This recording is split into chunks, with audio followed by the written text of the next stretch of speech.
In the heart of Manhattan, where the skyline is usually a symbol of ambition, hope, and the American dream, tragedy struck with chilling finality. In what authorities are calling one of the deadliest single-building shootings in recent years, a gunman opened fire inside a luxury high-rise, leaving 4 dead, among them an off-duty NYPD officer. The shooter later turned the gun on himself. This event, though not yet fully understood, has left the city shaken and sparked a wave of concern about rising gun violence, mental health, and public safety in America's urban centers. The shooting occurred around midday on the 48th floor of the Sterling Tower on West 57th Street, an area commonly referred to as Billionaire's Row. Police reports say the gunman was a 42-year-old resident with no prior criminal record. Eyewitnesses report that he had been acting erratically in the days leading up to the event, but there was no formal complaint made. Surveillance footage shows him entering the building calmly, concealing a handgun in his coat. Within minutes, gunshots echoed throughout the floors, prompting immediate lockdowns and mass panic. Emergency services arrived within minutes, and SWAT teams stormed the upper floors.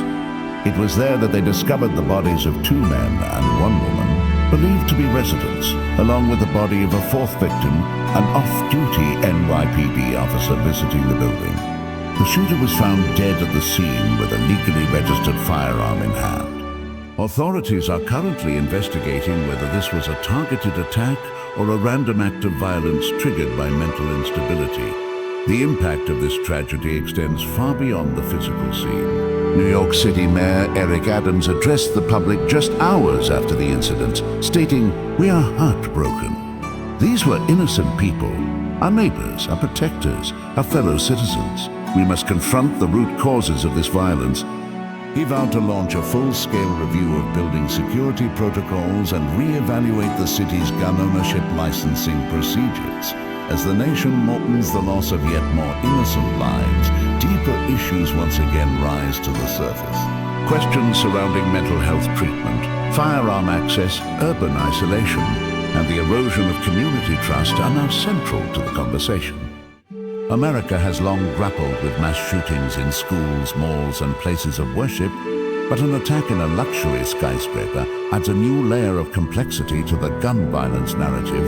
No place seems immune. Mental health experts warn that urban stress, combined with post-pandemic social isolation and economic inequality, may be fueling a new wave of internalized anger and desperation. While we await further details from the NYPD and FBI joint investigation, the profiles of both the victims and the shooter will help clarify whether any warning signs were missed by friends, family, or institutions. The NYPD has called for calm and has asked the public to avoid sharing unverified information. In the digital age, misinformation spreads faster than truth, especially in moments of tragedy. The families of the victims deserve dignity and space to grieve.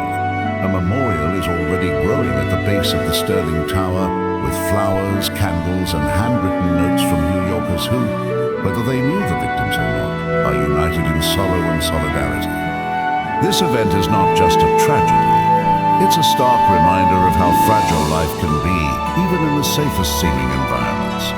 It's also a call to action for policymakers, for law enforcement, for mental health professionals, and for every citizen to be vigilant, not just about safety, but about the people around us who may be suffering in silence. In the coming days, as more details emerge, there will be time for policy discussions and accountability. But today, we remember the lives lost. We extend our deepest condolences to their families, and we, as a society, must recommit ourselves to creating safer, more compassionate communities so that tragedies like this don't become the new normal in cities like New York or anywhere else.